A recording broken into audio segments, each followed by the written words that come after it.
No matter what area of construction you work in, you have the power to make a real difference in the fight to protect our planet. Because buildings now contribute to 36% of global energy use and 39% of carbon emissions, and because construction is responsible for 30% of landfill, any positive actions we take will have a profound impact. At Kingspan, we passionately believe that our industry can and must transform the way we manufacture, design and build. And we want to play our part in making this happen. So we've been asking ourselves some big questions. Can we, as a group, make real changes across our worldwide footprint? Can we make our products with more clean energy and aim to drive carbon out of our operations and supply chain? Can we use more renewable and recycled materials in our manufacturing? Can we make our products in factories that use harvested rainwater and create zero waste and deliver them in recyclable packaging? Can we partner with others in our industry to develop new systems and protocols to enable reuse and recycling of materials at the end of a building's life? And can we, as a company, commit to proactively protecting our natural environment and wildlife? Our answer to these big questions is Planet Passionate, a 10-year collaborative initiative across our 130 manufacturing facilities with measurable targets and positive impacts. Realistic and achievable targets are now set for energy and carbon manufacturing, renewable energy generation, including solar power, zero-emission company cars, carbon alignment with our primary supply chain, harvesting rainwater, removal of company waste from operations, recycling and upcycling, as well as ocean and wildlife cleanup and conservation projects.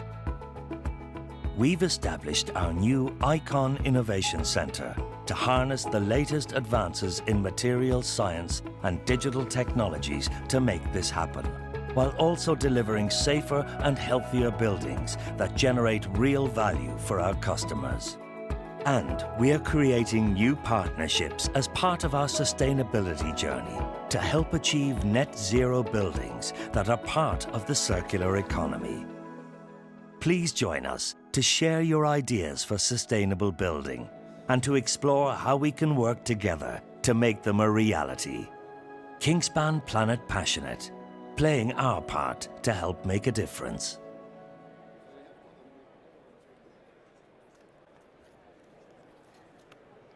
Well, good morning, and thank you very much for arriving so promptly for this session on putting the planet first. I'm Julia Brown.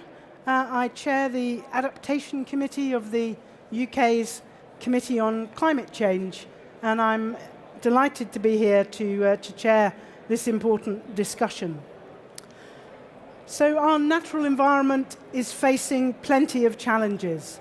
The challenge of population growth with our demand for more space for dwellings, for cities, food for the growing population, more roads, more offshore wind farms, more energy.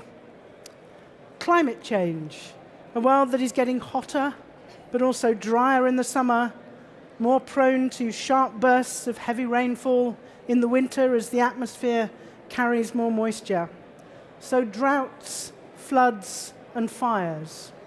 But also sea level rise, with the thermal expansion of the water combined with glacier melting, and quite likely to reach something approaching 1 meter of sea level rise by the end of the century or soon after, eroding and flooding our coasts and coastal communities around the world. And then pollution, poor air quality from coal burning and vehicle exhausts, plastic pollution, and much, much more associated with our activities on the planet. The UK has the potential for a strong policy approach to address the pressure on our natural environment through the 25-year Environment Plan, the Climate Change Risk Assessment, and the National Adaptation Plan, the latter two of these being embodied in the Climate Change Act passed in 2008, and the 25-year Environment Plan forming the basis for some of the Environment Bill that's currently passing through Parliament.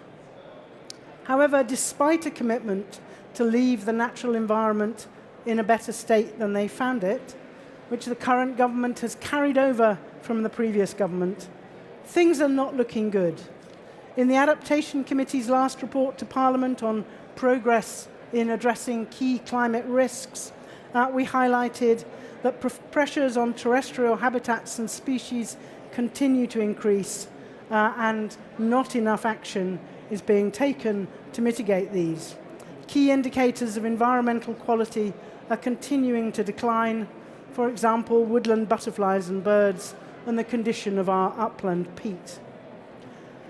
So will the Environment Bill ensure that environment is at the heart of all government policy making, and that this government and all future governments are held to account if they fail to uphold their environmental duties? That's its stated purpose, so we'd be very keen to hear what messages you would like to send to the government and indeed to Parliament to ensure that the Environment Bill enables this and future governments to do these things. But whilst the growth of the built environment adds pressure on plants and wildlife, there are also ways in which people and nature can support each other. So there are some real positives, and I think we see some of that around us in some of the exhibition stands that are here at this meeting. Appropriate tree planting along river catchments can provide natural flood protection as well as absorbing carbon dioxide. Extending green space in cities can reduce urban heat island effects, provide space for exercise for people and indeed their animals, and provide drainage and resilience to surface water flooding. Linking green spaces in our cities can provide wildlife corridors which can help humans and indeed wildlife even more. Using wood and indeed more recycled materials in construction can help us to sequester CO2. Sustainable drainage systems, including green roofs and porous pavements, can support the trees and the green spaces in our cities, as well as addressing surface water flooding. We can make our built environments much better places for both people and wildlife by incorporating nature into our planning and design, whilst also contributing to reducing emissions and addressing the effects of climate change.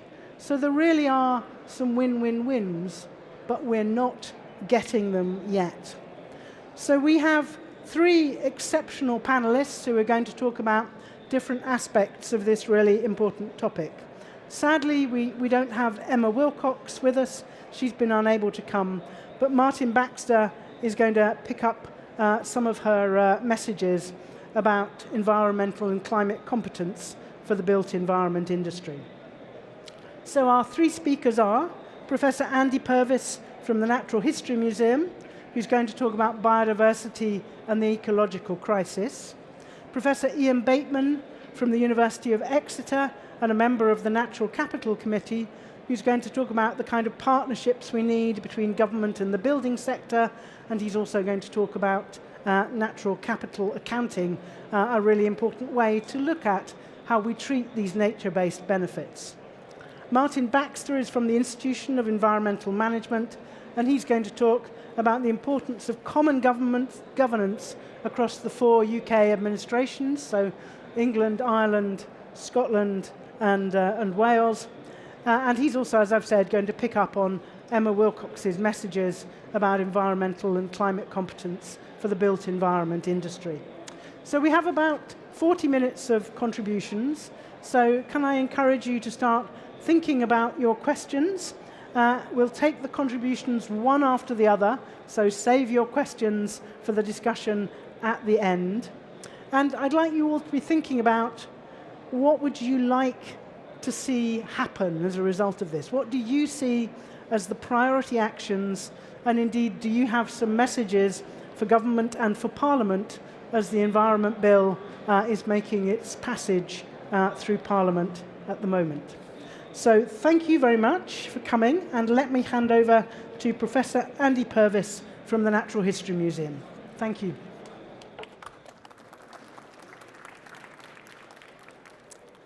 Thanks very much indeed.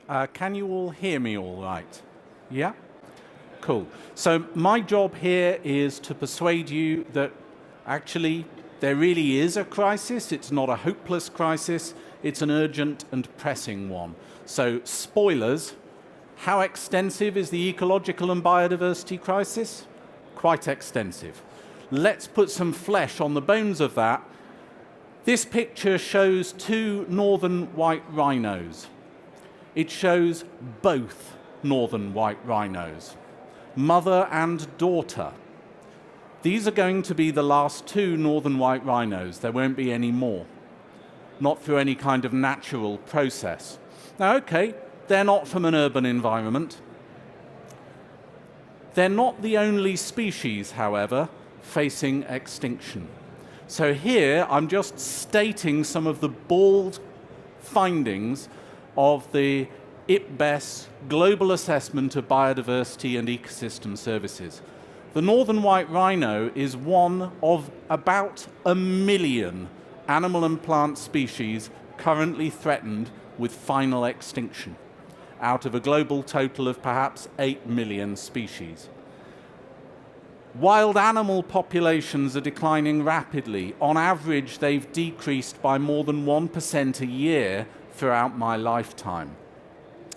We're now at a stage where if you weigh all of the mammals in the world, 60% of the total weight is livestock. Of the remainder, 90% is people.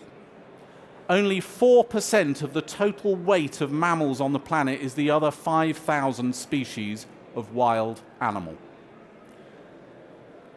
They're being squeezed hugely. Natural ecosystems have been almost wiped out. Most of the UK would naturally be temperate broadleaf forest. There's hardly any of that left in a natural state anywhere in the world. It was one of the most widespread ecosystem types. Only a quarter of mangroves remains. If we can keep to the Paris Agreement and keep temperatures below 1.5 degrees C above baseline, we'll manage to save 10% of the world's corals. If it goes to 2 degrees C, we will have no more than 1% of the world's coral reefs left. 2.5 degrees, game over for corals. And it's not only global, it's also local ecosystems, and this is where we feel it most immediately. But just another global picture. This is from the museum's Wildlife Photographer of the Year exhibition a few years ago, showing elephants struggling to adapt in a human-dominated landscape where their rainforest has been converted to oil palm. So why should we care? Why do we need biodiversity? We need biodiversity because human well-being, at the bottom there, bottom right-hand corner of that hexagon, depends largely on things we get from natural and managed ecosystems, so-called ecosystem services.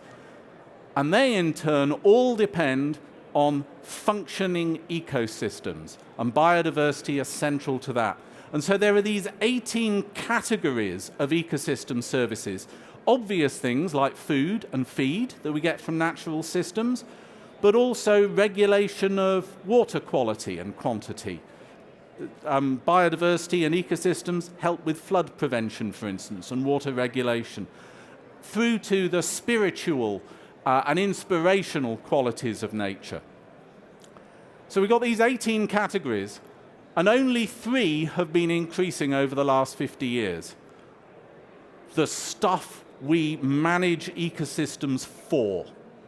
We channel energy through ecosystems down more and more narrow pathways to provide us with the things we want, but in doing that, we're in danger of killing the goose that lays the golden egg because we're destroying the ecosystem's ability to provide the other 15 categories, but also to provide those things in the long term too.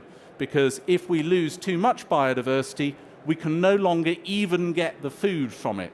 We're having more and more in our farmland systems, for instance, to fertilize, to add chemicals to control pests.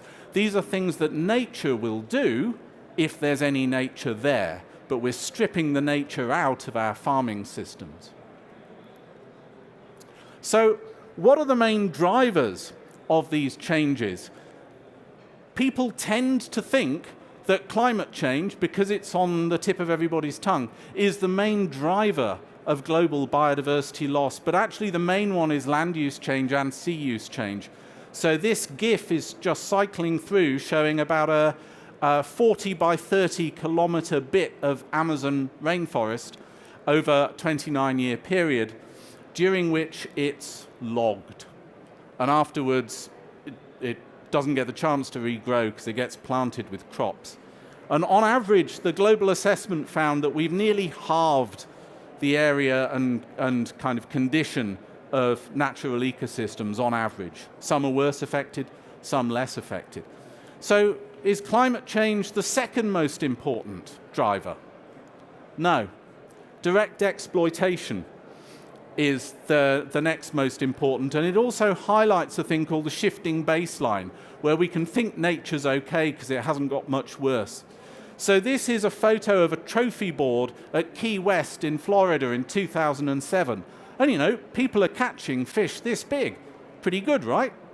But if you look at a photo from 25, 30 years ago, 25 years earlier, well, they're catching fish this. So the fish are kind of halved over that 25-year period. And if you go back to the 70s, they were bigger. And then if you go to when people started doing trophy fishing there in the 1950s, they were bigger than the people. But people still pay loads of money to go fishing, and they still proudly display their sprats that they've caught. So because we still see some nature, we think it can't be too bad. But this diminution of nature, particularly the loss of large species, is fundamentally reshaping our world. And direct exploitation of organisms is the second biggest driver of biodiversity loss, and in the marine environment it's the biggest, mainly because of fishing. So, climate's third, right? No. Pollution is third. Pollution usually acts more locally. This is the result of a chemical spill in the seas off Vietnam a few years ago. And then finally, we do get to climate change. It rightly dominates the news agenda when we get things like the Australian bushfires, but it is far less important as a driver of biodiversity loss than land and sea use change and direct exploitation. It is, however, catching up, and within 3 decades it could overtake those. Not because they've gone away, but because we've got a new poison in the mix. And then the last one here, this is a picture of Lake Victoria from a hotel that prides itself on its view of the lake. You might be able to see the lake in the far distance. It actually extends all the way to the near ground, but it's covered by a single invasive alien species, water hyacinth, for kilometers and kilometers, threatening the endemic fish. And if we want, if you think Lake Victoria in Africa, I don't care about those native fish, here's another invasive alien species, coronavirus.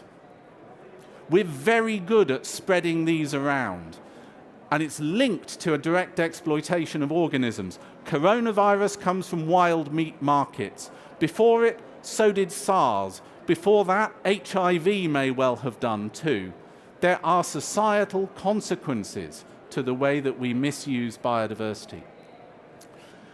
So these are the direct drivers, but the left-hand side of the figure here shows that these are all the result of underpinning societal changes. So I'm 52. When I was born, the global population was less than half what it is. The global urban area was less than half what it is. People used only 2/3 as much stuff per person as they do now, and global international trade in natural commodities was only 10% of what it is now. And that increasingly means that people living in cities, which is what most people now do, are having impact on nature far away. That means they don't see the consequences. But nor do they benefit from any nature around them increasingly. So what proportion of natural biodiversity is left? This is work coming from my own lab, and you can see how in parts of the world, like the tundra, where there aren't any people, biodiversity is still fairly intact. Deserts, also fine. Where we are here, really very little. Most of the world has less than 70% of its natural biodiversity left, and if we zoom in on Britain, we don't need the high end of the scale. There's nothing here. We got rid of our rare, globally interesting species centuries ago. Here's turning that snapshot into a movie on the left-hand side here. This is the average intactness of local biodiversity. That's the Industrial Revolution right there. That is when you start having action at a distance, and you no longer have to live with the consequences of an unsustainable way of life. But there is hope. The right-hand side shows possible trajectories over the remainder of this century, and most of them are down, but one shows the possibility of increase. There's only once been a time before when we undid 50 years' worth of damage. That was the second half of the 14th century, the Black Death, when 1/3 of people died. So we have the opportunity to take steps in a coordinated way that bring us back to a sustainable world where everyone's needs can be met, but where we don't crash through the ecological ceiling in terms of biodiversity loss and also climate. They are separate problems, but have shared solutions. Thank you.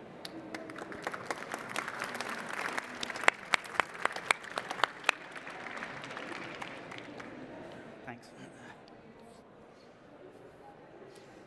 Thank you very much. That was a fantastic start. I think that what I'm going to talk about actually is complementary to what Andy was talking about. What can we do to respond to some of these problems? I'm going to focus on, yes, the climate emergency, but show that it's a much wider problem. So, two very quick quotes. The Royal Society showing that reducing emissions is not enough. We will not be able to attain a net zero in this country unless we also actively remove emissions from the atmosphere. And the best way to do that is actually a very old-fashioned approach to actually plant trees. But there are many other factors that are involved in land use and land use change. First of all, it's driven by an array of drivers looking at policy and regulation, market effects, and also, of course, the environment. And it generates a wide array of benefits. Many of those are reflected in market prices, but there's an awful lot that come under the heading of public goods. So land use affects an awful lot of things. If we want to address greenhouse gases through land use, we need to be very careful that we don't only focus upon that. That's what we've done for the last 45 years under the Common Agricultural Policy, and that was a disaster for the natural environment. So we need to recognise that addressing the climate emergency is part of a wider whole. We have to recognise that. Fortunately, there's been a lot of research going on in the last few years to address this. This is a system that we've developed with DEFRA, which is actually being used to implement the agricultural bill at the moment. Let's see it in action. So you'll have seen in the run-up to the recent election, all of the parties attempting to compete with each other with regard to how many trees they were going to plant. We're going to definitely be planting millions of new trees over the next few years.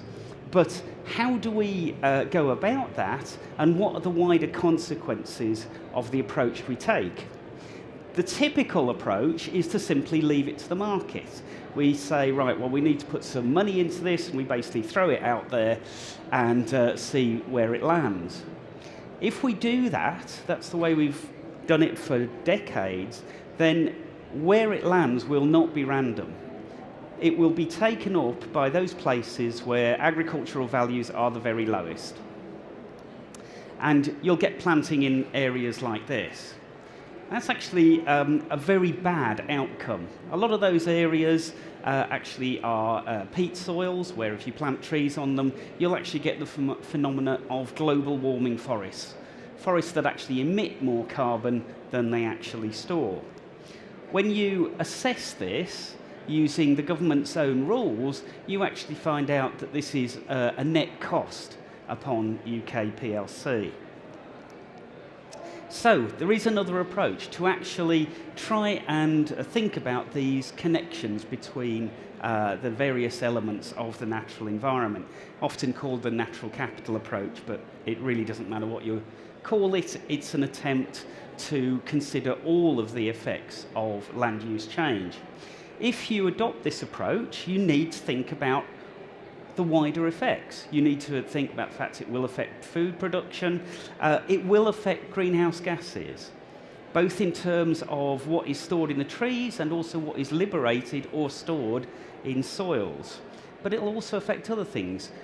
Andy's talked a lot about biodiversity. Some species love being in forests, other species really don't. So we need to consider those effects as well. And there's other wider impacts, water, recreation. In fact, there's even more that's mentioned there. If we take that into account, do we plant in the same place? Absolutely not. We plant in very different places. We don't plant on any peat soils, but we also think about the effects on biodiversity, on flooding, perhaps on recreation, those sort of things. If we then analyse this, again using the government's own rules, suddenly we find we can generate enormous net benefits for the UK if we take account of these connections. It's something that the construction industry can really help in is actually making sure we make the most of the greenhouse gases we store. There are many, many factors that determine the net effect of decisions about where to plant. And you can see a big list of them there. I'm only going to focus on one, but in the analysis you have to consider them all. So, one of the key ones is to actually think about the storage of carbon once trees are cut down. Trees don't last forever, they get cut down, they get used. Some trees get used for very short life products, pallets, boxes, that sort of thing. Other trees are used for very long-lived uses, so construction is a very obvious one. And you can see here the what's called the proportion of carbon still stored over time after felling. And you can see it's massively different. If we plant quick-growing pines in particular, we will find that we can only use it for very short life products. Whereas if we plant trees that the sort of native trees that Andy was talking about, hardwoods in particular, really good for construction, and we can store that carbon for a long time. I want to finish with talking about one other thing that I think is a practical move that the building industry and government can come together and act on. But if nothing is done, all the indicators are that this is actually going to be possibly an even negative move for the natural environment. And that's the idea of net environmental gain from development. So trying to say if we're going to develop some areas, then we need to make sure that we not only restore the environment balance, but actually improve it.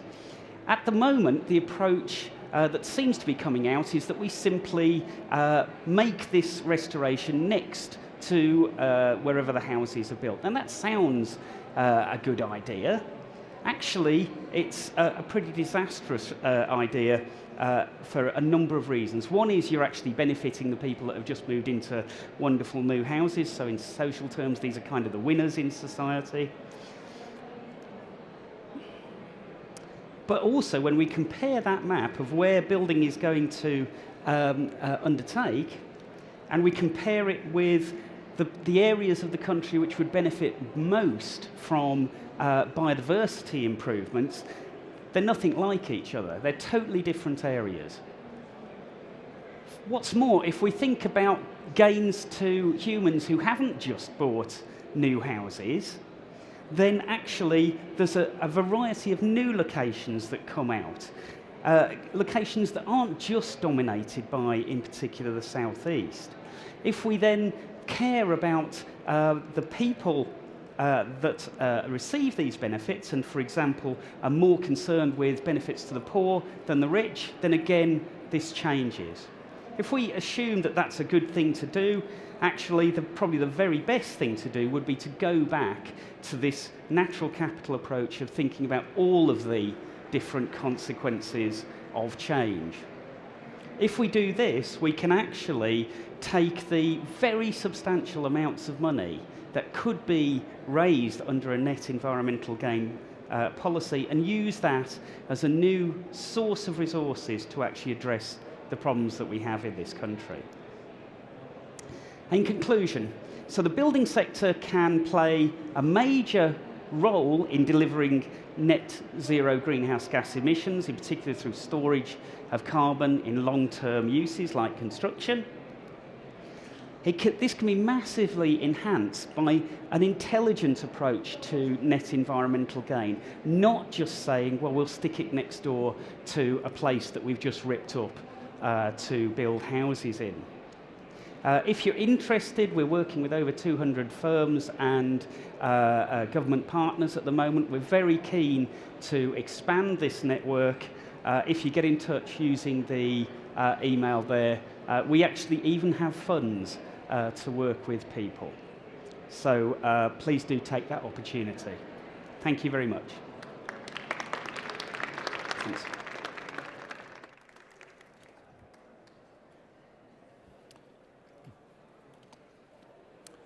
Well, good morning, everybody. It's great to be here, and thank you to the two previous speakers who've really been able to set out both the scale of the challenge and potential consequences, but also give an insight into where there might be opportunities. Of course, those opportunities do depend on having both an effective governance system in place, and also having the skills and competence to deliver on the ground. And those are two of the things that I want to touch on as I'm speaking. So the first part of what I'm going to talk about is this case for UK-wide collaboration and cooperation in terms of dealing with the challenges that we face. I'll also look at the challenge or the need for sector collaboration. And then I'll go on to cover some of the issues that Emma was going to pick up on professional standards. I'm a board member of the Society, and I've been involved since it was first constituted. In fact, I helped to kind of set it up, so hopefully I can cover that okay. So we live in interesting times. We've had a governance framework which has been largely driven by the membership of the European Union. So about 80% of our legislative framework in terms of environment over the last 30 years has been developed from our participation and membership of the EU. And as we come to the end of the implementation period, which is currently slated for the end of this year, then that whole governance aspect falls away.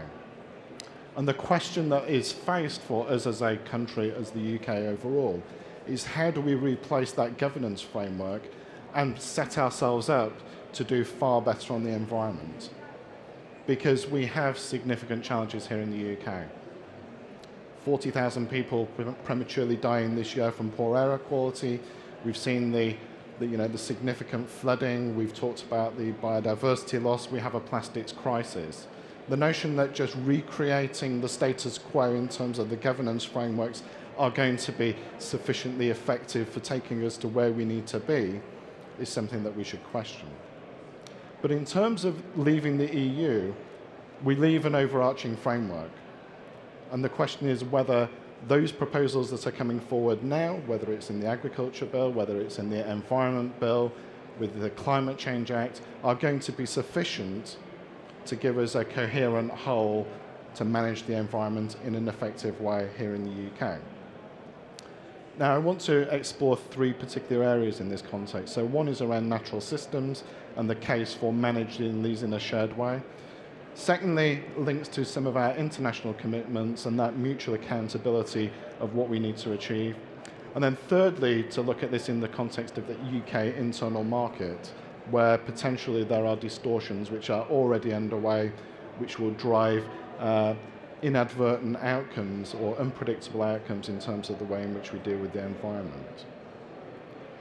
So as we leave the EU and that framework of governance disappears, then if anybody's had the chance to read the 244 pages of the Environment Bill, you will see that there is an absolute, I call it a mess, but just in terms of the governance framework, some parts apply to UK overall, some apply only to England, some apply potentially to England and Northern Ireland.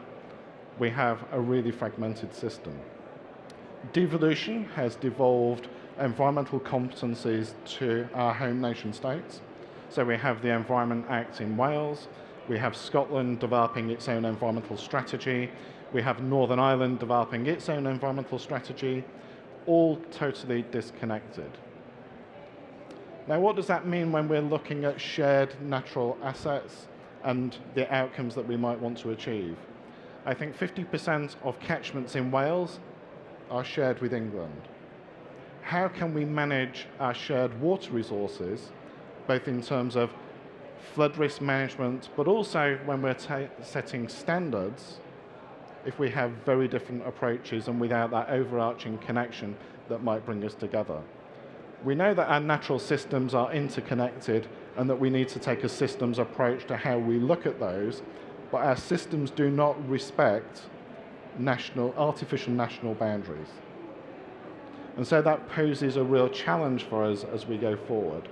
Politically, I think it's important, it's very disappointing that we have such divergent views and an inability to cooperate, and that comes down into a dysfunctional system that we have.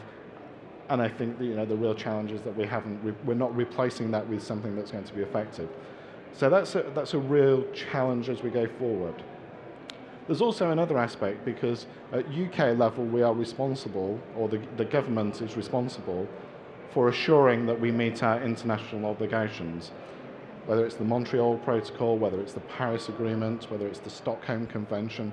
There are multiple environmental conventions and treaties to which the UK is a signatory, and to which we have to assure collectively all parts of the UK are implementing. Underlying much of that, of course, are common data sets that go back over a significant amount of time, and the question is whether those data sets are going to be maintained where we have a fragmented governance system with different priorities in each of the home nations here in the UK. But also it's about how we bring these together and make sure that we deliver. So there's a real need to ensure that we have an effective system of collaboration and cooperation, not just in setting standards and managing those shared assets, but also making sure that we deliver on our international commitments. And it's probably fair to say that the individual parts of the UK, probably excluding England, feel completely disconnected from the ability to influence the UK's participation in international fora with regards to setting future international standards and collaborations and treaties. That tends to be done very centrally. So we are storing up a potential governance gap here in the UK where things might fall down through the cracks. But there is also a really significant issue in terms of internal market here in the UK, in terms of developing something coherent. And the potential is that, and this could be quite interesting, particularly in the building sector, or impact on the building sector, where different standards and approaches force inadvertent outcomes which cause additional environmental problems. So what we've seen in Scotland is where the rapid move to ban waste to landfill, but without having the facilities in place to deal with it, simply means that we will start to ship waste within the UK to other points where it is most cheap, the cheapest place to dispose of materials. And so while it might look good for a part of the UK to say we've banned this and that we've dealt with a particular issue, if we've only shifted the problem to another part of the UK, then we haven't really started to address fundamentally the big challenges that we face. So I think there is a significant opportunity for collaboration. It's probably wise of me to step away from the other challenges in terms of the Northern Ireland Protocol as well, because we see the Environment Bill creating a new Office for Environmental Protection. There are powers in there to set that Office for Environmental Protection up in Northern Ireland as well, to have its outreach into that area of governance, and that covering not only just natural environment but also climate change as well. And how that works in the Good Friday Agreement and the Northern Ireland Protocol hasn't really been thought about at all. We're doing some work to try and help that along, but I think this fragmented approach is not good. And just while I'm on this particular area in terms of governance, if we look at the Environment Bill, if we look at the Climate Change Act, we don't really have an effective way of landing activity on the ground. So we don't have a top-to-bottom governance framework that treats the environment as a system, as a coherent and interconnected whole. What we have is a series of silos which are being created, which would be really difficult to people to manage and respond to. So we have a new local nature recovery strategies in the Environment Bill, which are totally disconnected from the way in which we might manage water. Seems bizarre. And that's completely disconnected in relation to how we might deal with air quality. So it's no wonder that we have people challenging at a local level to say, how can I have a say on local environmental priorities when we have such a fragmented approach to environment in our communities and places where we live and work.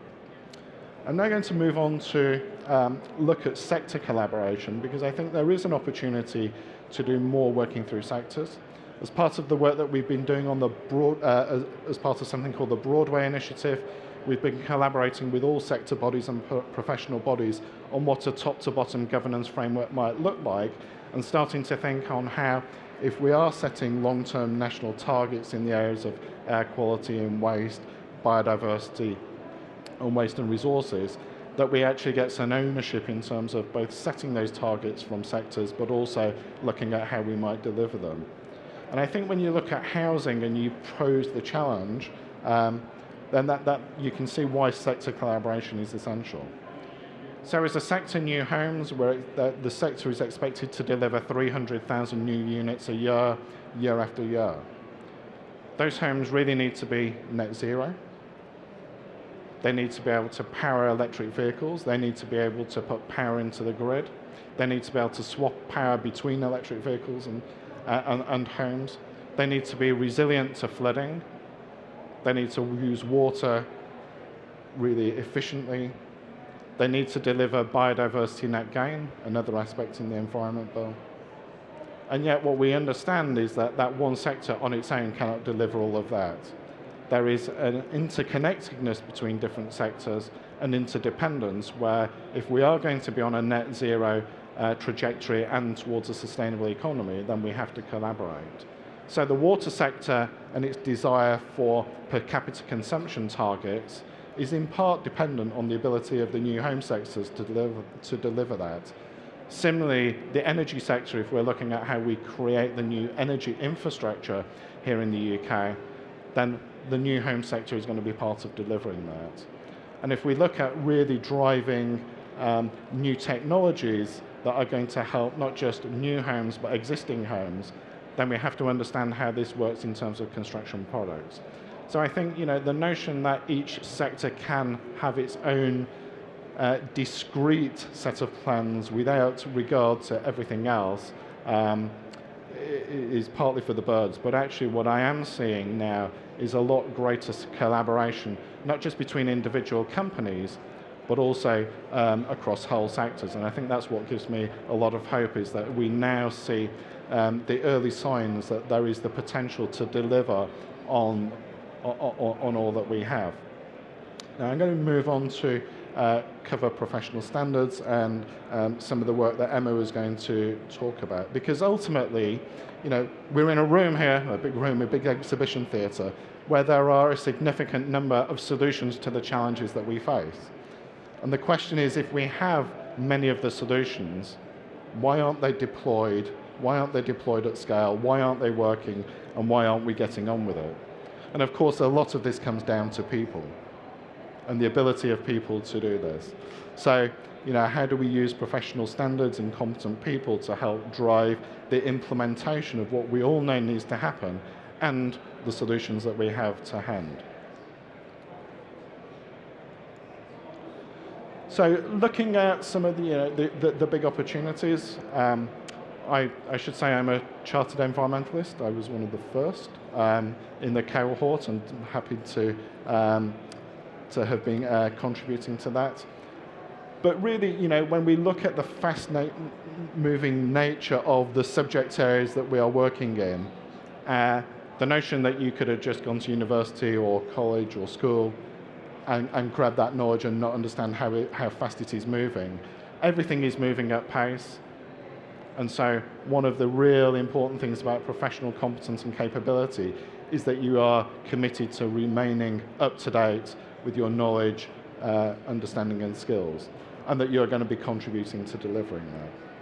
So we look at competence in terms of your knowledge, your capability to make change, and also your commitment to professionalism. Within Chartered Environmentalist, which the Society licenses a number of bodies, and I'll show you those in a minute, they're broken down into 4 key blocks. One is, how do you apply that knowledge and understanding to further the aims of sustainability? Secondly, how do you lead change? And leading change is absolutely critical.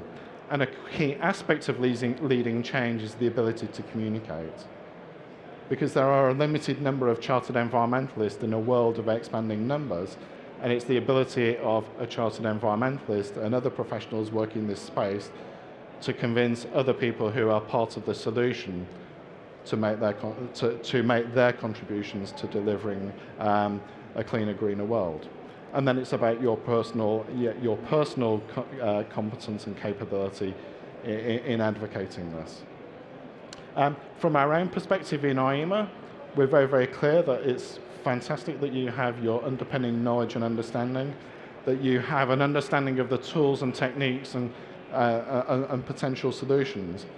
But knowing all that and having all that is no good if you cannot translate it into action. And you translate that into action by leading people. You do it by engaging with the workforce.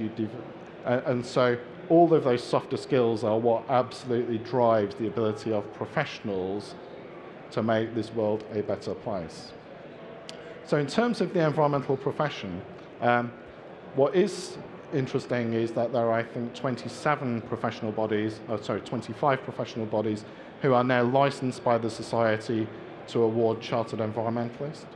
So as IEMA, we're very pleased that I think most of the Chartered Environmentalists per year are registered through us, but we have 24 other bodies, and they cover not just integrated approaches to environment and sustainability like our organisation. They also cover some of the deeper technical areas, whether it's in water, waste, ecology, but also crucially moves into engineering and the built environment, because it's about how we integrate this thinking into the delivery of solutions on the ground, which is absolutely critical. So the Society has both Chartered Environmentalists as a high-level qualification. It's benchmarked against engineering qualifications and others, and is a growing number of people who are helping to drive change in organisations. And we also have registered environmental technician, which is both a stepping stone to those who want to aspire to become chartered, but also available for people who are doing other important roles in the workforce. And there is also now a lot on apprenticeships. So we have a environmental practitioner degree apprenticeship, which the society, along with the Trailblazer group of leading employers and others, have started now to look at workplace opportunities for people to develop the skills and capability to make change. What I would say on apprenticeships, though, is that if we are really going to drive the transition to a net zero future, almost all modern day apprentices have no reflection on climate. Very, very few, even in engineering, but the majority of them are not actually building in the capability within that particular work role to contribute to developing a green and clean future. That seems to me to be one of the most systemic deficiencies that we have if we're really going to make a strategic difference in terms of everybody making their contribution. So one of the things that we will be and have been doing is advocating the integration of climate change thinking into all work sectors and disciplines, but also at all levels, because everybody has to make their contribution. And finally, pledge to net zero. As a sector, it's tempting to tell other people what they have to do, but of course, we as organisations have to make our contribution as well. So for IEMA as a professional body, international and national advocacy on climate, whether it's the development of global standards, to help organisations in terms of carbon neutrality, the work that we interface with on UNFCCC is really important. Here in the UK, the development of the Environment Bill, making links to the Agriculture Bill, the Climate Change Act, trying to put in place effective governance is part of our strategic approach to making that transition to a net zero world. We also develop the skills and capability of our members. So we recognise that by leveraging their capability and what they can do in terms of leading change in their organisations, then we can have a much greater impact as an organisation for the better if we can give those people the skills and the tools to make change. And finally, of course, we have our own operations. And so it's for us is to drive down our impacts on the environment in an ongoing and systematic way, so that we can demonstrate that we're breaking the link between an organisation that is growing in terms of our impact positively in terms of advocacy and a growing number of members, and yet we're doing that in a lighter touch on an ongoing basis, which is part of our strategic vision for making a pledge to net zero. Many organisations in the environmental services space are now making this pledge, so I would urge you to go online and join many of the other, not just professional bodies, but also environmental services organisations and consultancies and others who are committed to driving emissions out of their operations and driving change for a better future. Thank you very much.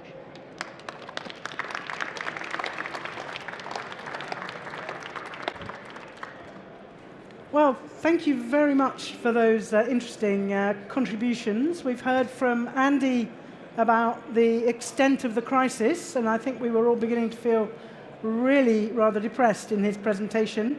But he ended on, I think, a really positive note, at least for the UK, on the opportunity we have if we're heading onto a green future path to be on that line of increasing UK biodiversity.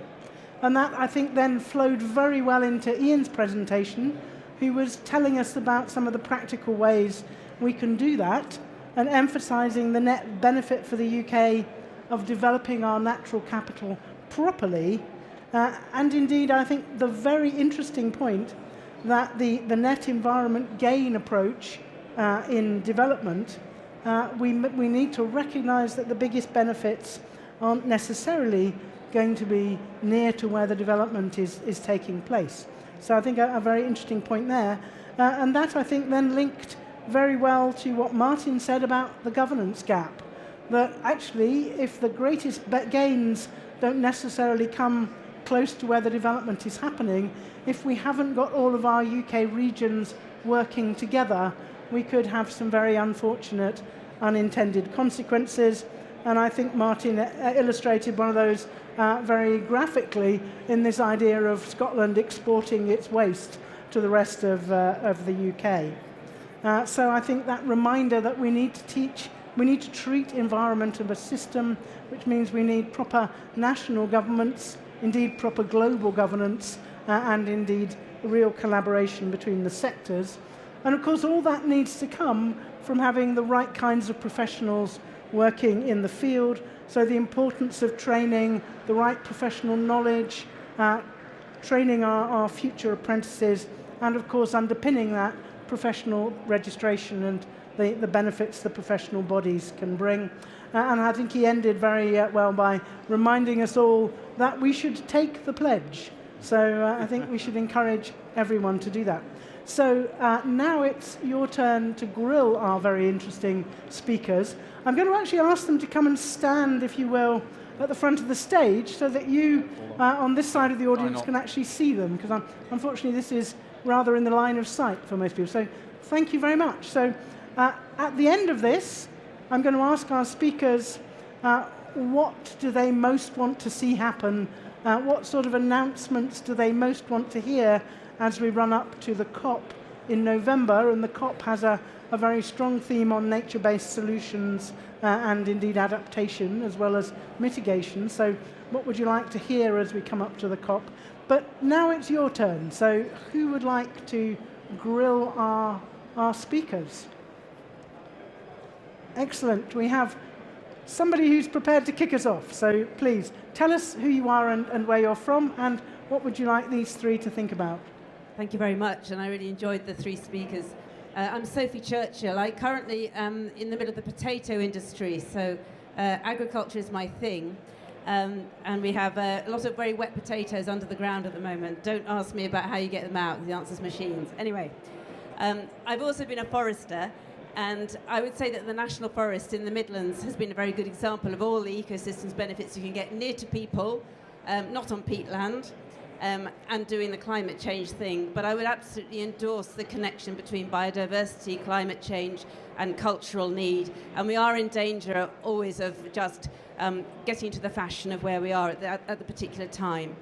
But could I just say that I think the unanswered questions that came from your three presentations were really in this state of urgency. How do we have a systems approach to all these issues? It certainly applies in agriculture now with our pledge to net zero by 2040.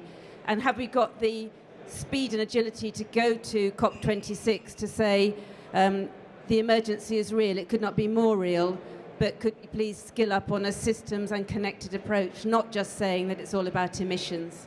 And that is a really big challenge. Thank you. Andy, do you want to make a comment on that as a start? And then I'll come to Ian. Yeah, sure. So, it's a very good point. I've just spent the last few days at a workshop with a load of other biodiversity scientists thinking about the biodiversity COP that's coming up in China in October. What should the goals for biodiversity be? And we decided there's no single goal because it's too complex, but the key thing is that the goals and the actions towards them have to be synergistic. So when you're setting area aside for nature, it's not just any old area, it's the area that's going to help most improve the nature on which people depend, the area that's most going to help conserve species. And when you do species-centered approaches, you have to prioritize those species on which the ecosystem depends, on which the people who depend on local biodiversity depend. So you're exactly right, and we have to defragment. This requires a higher level of political clout than it has been given. It has to be the banging together of the heads of different agencies responsible for little pieces of the puzzle. because we have to be putting those pieces together in ways that actually synergize, rather than meeting a narrow target. Oh, I've done my 11%, tick. It all has to be viewed holistically. You're right, we need a transformation of the system in order to fix these problems, which are systemic, they're not piecemeal. Ian? It's a great question. I completely agree, systems approach is absolutely essential. What's interesting is that the rules regarding the assessment of public spending in this country have actually changed quite radically in the last 2 years or so. I put up a slide which had a little green book in the corner. That's the Treasury's green book. It's the guidelines for assessment. They're actually pretty good now. It talks about natural capital, it talks about the problems of degrading ecological assets in particular, the fact that you could even go over thresholds and suddenly see declines. So the rules themselves are much, much better than they used to be. However, the implementation of those rules remains woefully behind the times. A lot of departments are not even, well, I would suspect they're not even aware of where the rules actually are at the moment. They certainly have no procedures for actually implementing those rules. So I think the stress that a number of speakers put on changing institutions is absolutely vital. We actually now have the tools to understand the science and economics of better solutions. We already have that. They're just not being implemented. Yeah. Want to add anything, well, Martin? very quickly, I think a massive change could be made through the Environment Bill. So if we had a single form of planning for the environment at a local level that integrated all aspects of the environment into a coherent whole, then that provides the interface for town and country planning and economic development. It provides the basis to link in the agriculture bill. It provides the ability for existing economic actors in a particular area to understand what are local priorities for improvement, protection, enhancement. And suddenly you can have a very, very common shared view. And then you can start to say, well, how do we then connect flows of money, either private sector or where there is public money, to go into something which is coherent. Thank you. There's a hand here. Let me see who we've got. 3 here. We've got 1 over here. So I'll take 3 questions. I'll take this gentleman, the lady here, and the gentleman in red over there. And I'll come back. Don't forget your questions. I'll come back for at least another round afterwards. So can we have all 3 questions, and then we'll ask the panel to respond, please. So I can remember. Mind you to tell us who you are, please. Thank you. I'm Edward Lee. I lead a campaign group called Smarter Cambridge Transport. Do the speakers think that the government needs to revisit compulsory purchase powers in order to ensure that land is used for the most appropriate purpose from a sustainability point of view? Thank you. A nice, clear, short question. I think there was a lady in the centre and then the gentleman in the red shirt. Yes, so Christina Aastien speaking for Cornelia Wolf Group today. I'd like to thank the speakers for a fantastic insight into what we know is going on and what needs to happen. The question is about, what do you want us to do? Right, we know the system needs to change. We know institutions need to change. We cannot wait. As an industry, speaking for the built environment, we are on board. We want to invest. We're committed to net zero. Tell us how we can collaborate with you, with the programs that you see rolling out, to provide insight on what we know, the solutions that are working, build a knowledge base. Tell us how we can help, because we're here. Okay, so how can the built environment industry help? And then the gentleman over here, thanks. It's not working. Sounded fine.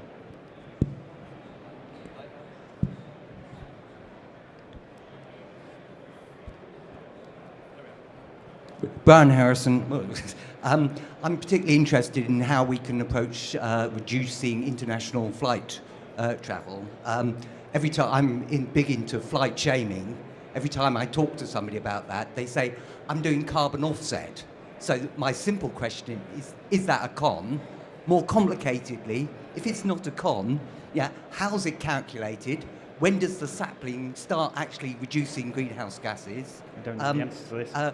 Where does the money go, and who allocates that money?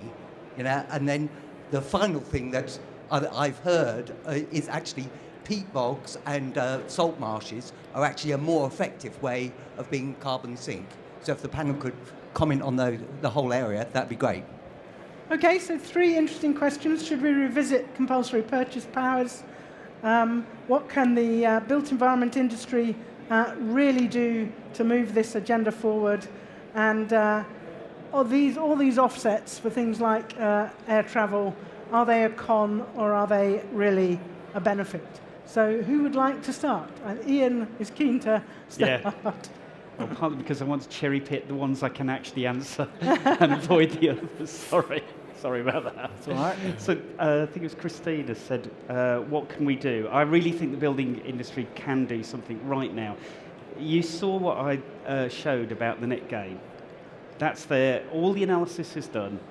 It shows very, very clearly that if you engage in net gain projects right next to building sites, it has almost no impact, no positive impact at all. My worry is that people will want to do that because they'll think they can raise the price of the houses that they sell. But if you actually want to make an impact in terms of carbon, biodiversity, improving access to disadvantaged populations, we can tell you all of that right now. So if you want to put your money where your mouth is, we can actually show you where you should do this, right? And it's all free. We're not consultants. So very happy to do that. The other one that I was going to go about was, just the second half on peatlands and I don't know anything about flights, I'm afraid, but on peat bogs, you're absolutely right. They are incredibly effective at storing carbon. So what we should do is, first of all, stop degrading them. That's the best thing you can do. Restoring them actually takes a really long time. The carbon in peatlands has often been assembled over hundreds and sometimes thousands of years, and that's the sort of speed at which they will properly restore again. So that is a benefit, but it's a very slow one. Stopping degradation has a really fast positive impact. Okay. Yeah. Martin, do you want to come in? You're going to get the worst. No, I'll try and pick You're up on going to some get of the these last challenges. word, Andy, on this. Just picking up on flying, aviation sector is what, 2% of global emissions? Okay, so I think there has to be a recognition that, firstly, it is one of the hardest ones to crack, and it's interesting the work that is being done, but we should be really, really focusing on the things that are of a much higher magnitude. So the real challenge is, how do we deal with heat? And how are we going to decarbonize heat really rapidly? Because that is, the one that I think is probably more difficult to do. So I fully, I agree with Ian's comments about, how do we kind of tackle this in terms of an offset situation. We're speaking to Treasury about how do you create a governance framework that would put trust in the market on solutions where there is international aviation and other organizations that are making, forms of carbon compensation. So whether it's planting or peats, etc. So I think that's really important. If I come on to your the really tricky question about should we have compulsory purchase, you butt up there immediately onto land rights, and who is to decide that you should use your particular piece of land in this particular way. I think that's a really challenging one for politicians. I think there are ways in which we can use the agriculture bill to start to incentivize alternative ways in which we can manage land for broader public benefit, and commodity food production is not one of them. So the 3.2 billion a year that is common agricultural policy can be far better spent if we get the framework right in the agriculture bill, and that is also connected to other economic activity in a particular place. And then I think for your sector, it's to speak with one voice, because zero carbon homes, the past, and code for sustainable homes was undermined within the sector, because half the sector said we want to do it, and half didn't. So the best thing you can do is speak with one voice and level up the poorest performers in your sector. Andy. Right, so 3 great questions. You're absolutely right, Brian, that the high carbon ecosystems aren't just the forests, but also include lots of wetland environments. But we continue to use land in ways that drains them, and we continue to get rid of coastal wetlands when we try and linearize coastlines. And a general problem, it's a problem with lots of no net zero thinking and offsetting around biodiversity, is that you can lose things very much quicker than you can restore them. And so that no net zero has to have a really serious discounting rate, because there's not a guarantee that the trees you plant will turn into a forest that will actually capture enough carbon and enough biodiversity. It's not enough to chop down a square kilometre here and plant a square kilometre there. More like you've got to plant 20 square kilometres or 200 genuinely in order to ensure a decent chance of the same benefit. So committing to net zero, fantastic, but it has to actually truly mean that from now on things will not get worse. Certainly in the biodiversity sphere, because of these sorts of discounting issues, and also because of the tendency of actors to always try and cut the corners and gamify the rules, net zero actually means business as usual. And a general point that answers the first question of this tranche is, it's not only compulsory purchase. I don't know anything about that particular legislative framework, but sustainability, I think, needs to be a mantra for all actors and for all government departments. We simply cannot afford to make the environment worse. And I don't just mean the UK environment. We have to consider the global consequences of our actions. We consume an unsustainable amount in the UK. Our damage is done elsewhere in carbon-rich, biodiverse ecosystems around the world. And we have to tread more lightly. Otherwise, we won't be treading, we'll be paddling very soon. Thank you for that. I can't resist coming in on the aviation issue. In the Committee on Climate Change, in our recommendation of that we should adopt the net zero target, we pointed out that we need to think both about reducing the rate of growth of aviation, but that actually also most of our tree planting as we go towards 2050 to take carbon out of the air, most of that will be needed to counteract the continuing emissions from aviation. So yes, we will need offsetting for aviation, but actually wherever we see offsetting, we should have our greenwash detectors activated, because there's an awful lot of people offering you the opportunity to offset things. We don't have enough space on the UK to plant all of the new forests we would need if we really were going to offset all of these current behaviours. So the first thing we must think is, can I do less of it? And that really needs to be our first decision. And if I really can't do less of it, can I offset it? And if I am offsetting it, is it a proper accredited scheme? So I really know that this is going to take carbon out of the atmosphere, that these forests or these woods are going to be managed, these trees are really going to grow. Because so many trees in the past couple of years have been planted and died because they were not looked after. And that is not going to help us. That's destruction, not positive progress. So one last round of questions. We had a lady in the center here. There's a lady here. We'll take the gentleman towards the back over there. And the gentleman in the far distance over there, please. So can we have a microphone here, please?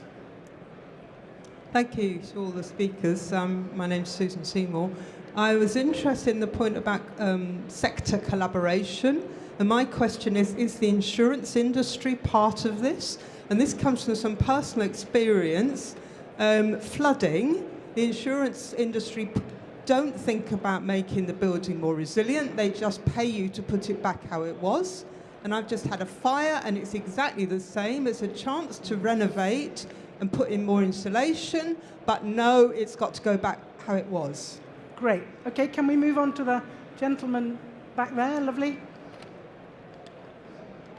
Hello, my name's Simon Khan. I'm an architect. Do the panel think that the judiciary are now the best hope for turning climate change?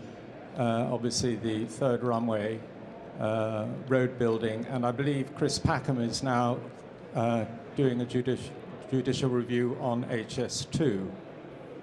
Do you see that as a good... Okay, are the judiciary going to be our best hope, and indeed is the Office for Environmental Protection going to engage with that? So the final question here. Hello. Hi, my name is Mike. I work for Lattice Group.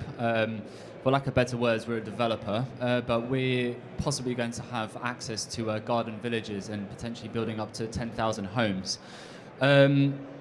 So I'm trying to push for something called the Living Building Challenge, and one of the ideas around this is for when you're developing the plots of land, roughly half of what you build will be replaced by a forest, Greenland. So basically, you want to save half the land save it as it is, as nature, basically. But there was a point I remember that was mentioned that in the developments that you're creating, you should, if you think that you're actually making some progress by planting trees in your developments, that's not actually right, that we should be looking to other areas where they're actually needed. But surely you would want to still plant trees and make these developments as green as possible. So I was wondering if there's some sort of legislation that could be implemented for every tree, 10 trees are planted where they're actually needed, and how do we go about doing something like that? Thank you very much for those 3 questions. Because we're getting close to the end, I'm going to give them out. So Martin, insurance industry and Build Back Better. Absolutely take the point, Susan. It's, you know, the insurance industry is one that rapidly turns over its finance, and so it has to do very little to deal with some of these issues. And I think that's a real challenge that we face, because it can refinance through annual premiums. And so that's been, although its kind of losses have started increasing quite substantially, the fact that it can just refinance and charge people more is a particular concern. And the fact that we do not take the opportunity to use, you know, whether it's kind of flood risk or whatever happens, that we should be upgrading the fabric of buildings towards a net zero future, that is just a lost opportunity and something that we really should address. Andy, are the judiciary now our last hope, or what are you hoping for? Right, so I think if the last year in the UK has taught us anything, it's we can try relying on the judiciary, but actually if society thinks one thing, what the judiciary thinks doesn't really matter terribly much. If we want a change, we have to act. We have to actually take responsibility on ourselves. So I've been working in biodiversity conservation for 20 years or so, and it's only in the last 2 years that I've had any feeling of optimism at all. And it's not because of the judiciary, it's because of Greta. Actually, I do feel that in parts of the world, and this is one, we're approaching a tipping point where trashing the planet could become as societally unacceptable as I remember drink driving and smoking in front of your children doing. And that is, for me, the only hope, but we can't rely on other people doing it for us. We have to do it. There is no someone else. Take the pledge, I think that says. Ian, a quick answer on garden villages and living building challenge. I think that, of course, we should regulate to make sure that builders should produce high-quality places for people to live, and that includes high-quality environments.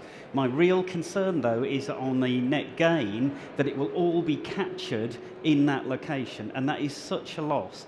I advise people in DEFRA, and the sort of percentages that I'm hearing is that 85% of the compensation will be as close as possible. Those are the words being used. That is such a loss in terms of the gains that could be afforded.